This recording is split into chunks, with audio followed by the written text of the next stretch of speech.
Hi guys, welcome back to my journey unscripted. Today we're going to be doing something a bit different from what we usually do.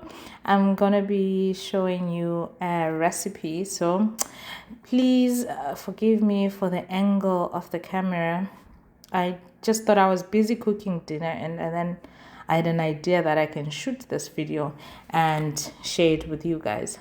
So on this day, I was making a vegetarian lasagna. I like cooking, but of late, I am so lazy to cook, but people have to eat. So in the pan there, I have onions, I have carrots, I have red peppers, and there I was adding my spices. And what you see on the bowl on the side there is one eggplant or an aubergine, sliced up, diced up into small pieces, which I'm going to add in a while. And I also do not measure my spices when I'm adding in my dishes.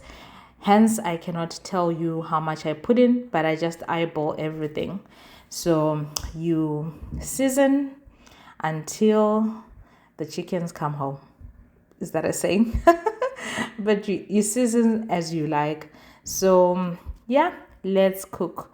And as we are watching this recipe, for those that want to try it, feel free to try this recipe. I think it's really nice. I made it twice. The first time I made it, instead of the aubergine, I used baby marrows or zucchinis, and it was a hit in my home. So I tried this time with eggplants, and it was another hit as well. So I will be making this more often.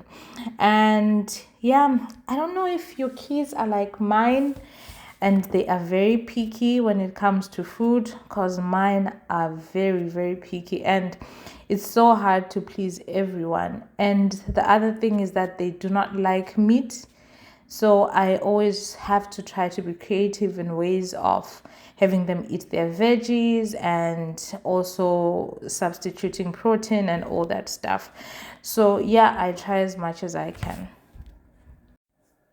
What I love about this recipe is that you can add as many vegetables as you like, and then afterwards you can puree the vegetables so that they can't be seen, and therefore the kids will eat them and enjoy them without even knowing that there are vegetables inside. So here I didn't record one part where I added a whole jar of spaghetti bolognese. So it's the pre-made ones that you add. I added so that it gives volume to the sauce, and also to make it a bit more red and nice.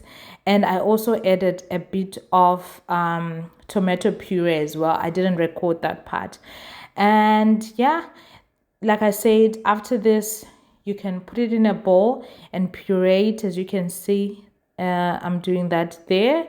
And then the veggies are hidden and the taste is there, and everyone gets all their nutritional, portion for the day.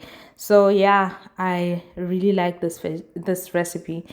And funny enough, like I didn't even come across it on the internet. I just thought of it, like I just thought of doing that. And yeah, I changed everything. So this bit where I make the white sauce, please Google a proper recipe for white sauce, because I couldn't make a white sauce to save my life. Like, it never comes out perfectly. It always comes out lumpy, and it's really not the greatest. So please, when you want to do this recipe and you want to make white sauce, Google or go to YouTube and search white sauce, and it will give you the best recipes that you can follow. Don't follow mine, because honestly it never comes out right. And if you're lazy to make the white sauce, because honestly making white sauce is like a labor of love, because you have to be standing there on the stove continuously stirring so that it doesn't burn at the bottom there, and you have to be slowly adding the milk, so it's really a labor of love.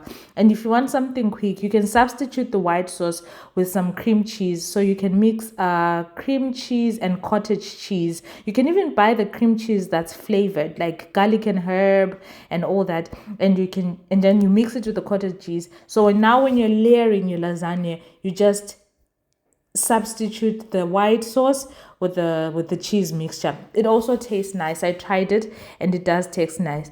And also on your white sauce, if you really want to go the white sauce route and you can add cheese to your white sauce as well. I had cheese, but I didn't want to add it to the white sauce because I didn't want the whole lasagna to be very rich. Because cheese tends to make it very, very rich. If you want that, it's okay. I've made it with the cheese as well, but in this case I just wanted something light.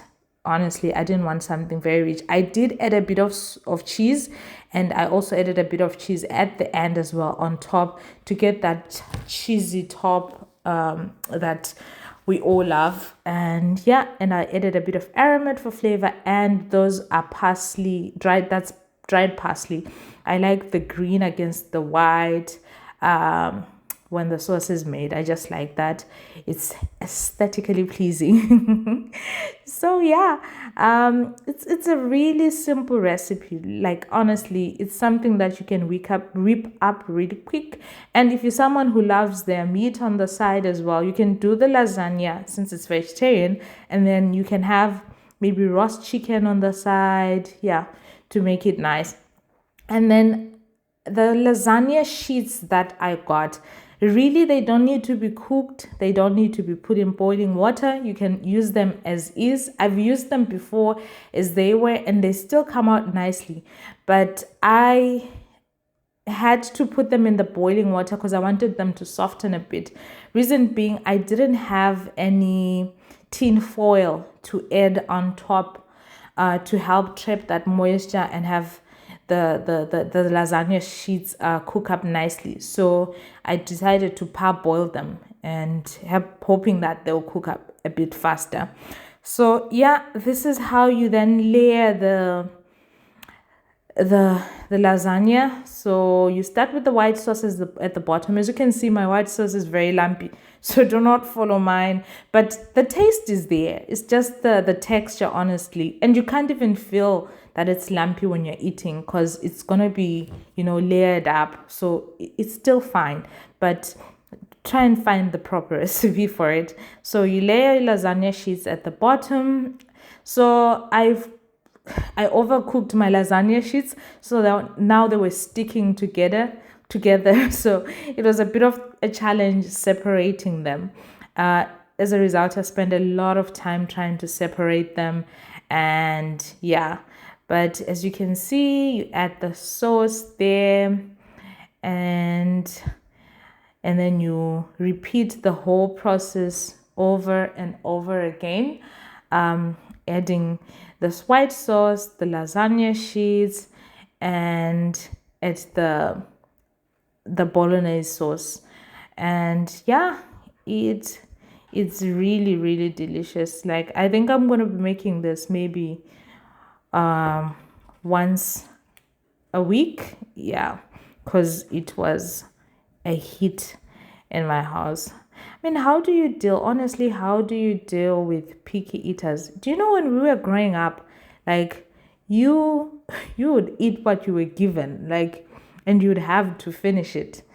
Like, there was no room for, oh, we're gonna try and please you and cook this for you, or we're gonna try and accommodate you. Like, you'd be eating whatever is cooked. I guess it's also because, like, our parents couldn't afford to give us options. Well, personally, my parents couldn't afford to give me options, so I had to eat what is there. I know I hated certain things. I hated chwala. I hated, yeah, like mostly the traditional foods. I didn't like them. And I'm sorry, I was taking a bit of time there adding the lasagna sheets because they were so clumped up together, and hence it was taking time to to separate them. But like I was saying, I hated a lot of things, but I still ate them. And,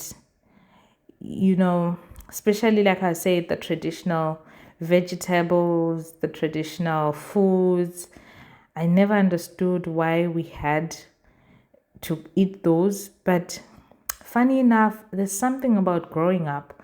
Like the older you get, the more you start to appreciate some of the things that you always took for granted.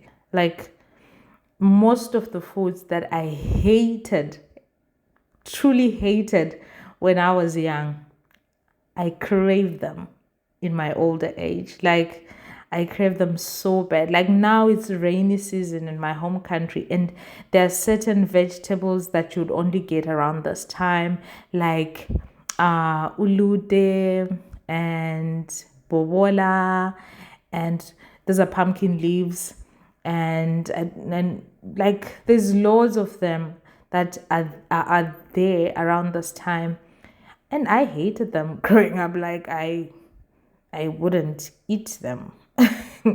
Like if my mom would cook them, I would rather have kale from the garden, or have chala with milk.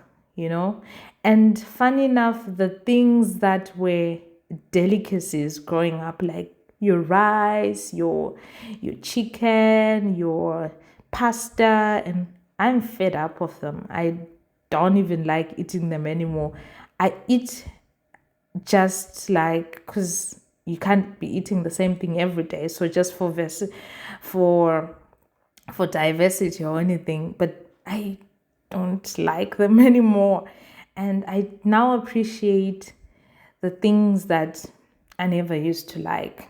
Is it just growing up? Like, I don't know. Maybe it's me alone, but I see my husband is also the same as well. Like, this growing up thing would do things to you. Like, it's really weird. But I know a lot of people relate to that. How when you grow up, you tend to appreciate certain things more than when you were a bit younger. But yeah, I guess it's part of life. So yeah, just clean up your baking tray and put it in the oven. So I put it in the oven at 200 degrees. And like I said, I didn't have a tin foil. So if I had a tin foil, I would have covered it up maybe for 20 minutes and then removed the foil to make the top golden. As you can see, it's so nice, golden crispy on top, and it came out very well. And I can assure you the taste, honey, the taste, the taste was amazing. I loved it so much. I really, really enjoyed it. And the leftover that was there from the night that we had it for dinner, I'm telling you, the next day, everyone wanted the leftovers. And I hope you enjoyed watching this and you try it. Bye.